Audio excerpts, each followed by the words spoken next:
My argument today is most of the time we talk about Islam without wisdom. And when we don't use wisdom, instead of bringing people closer to Islam, what do we end up doing? Pushing them further away from Islam. And the way you call people with wisdom, or you call people wisely, is you call people the way the Book of Allah calls people. But we, I would argue, do not use the method identified by the Book of Allah. We have our own methods, and these methods are highly unsuccessful. Actually, they're not even wise. They're very unwise ways of calling people to Islam. So I'm going to give you a small list of how we make that mistake. Not a long list. It's a small list and I'll go through it quickly.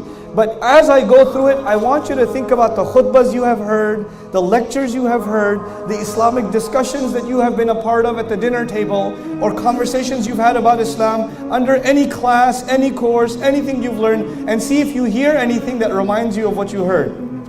The first kind of unwise way to call people is we talk about divisions.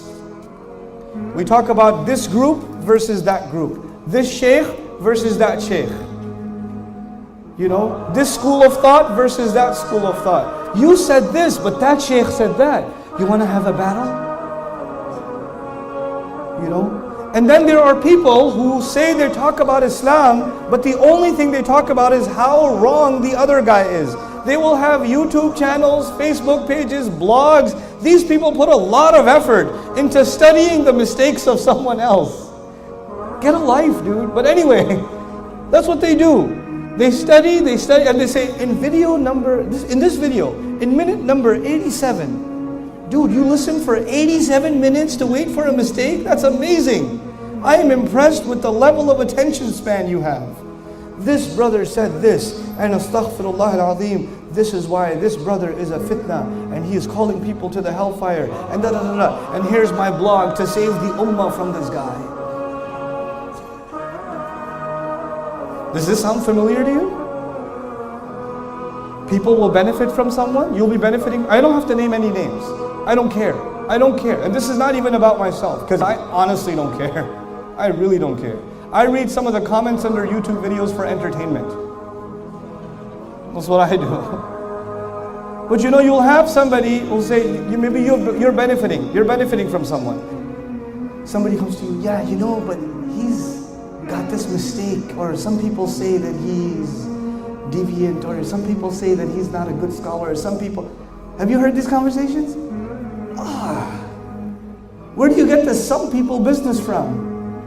As we have this not the sunnah of Rasulullah sallallahu alaihi wasallam, there's the sunnah of the Muslim community now. Anybody who will benefit people, you have to find something wrong with them. And let me guarantee you, I or anybody else who ever grabs a mic, there is something wrong with us, because we're human beings. So if you're gonna look for a mistake, I will guarantee you will find it. Guaranteed, you will find mistakes, because we're human beings. And if yours, he made a mistake. Well, like, yeah, he's a human being. You didn't accomplish anything. But you know what? We call this Amr bil Ma'ruf and Nahi anil Munkar. What is wrong with you? This is not Amr bil anything. This is you have too much free time on your hands and you don't know how to do something positive. You're not serving anything. That's the first kind of unwise conversation. And it takes so much energy away from the Muslims. So much of their energy is just spent on this rad of this one versus that one and that one versus this one. Come on.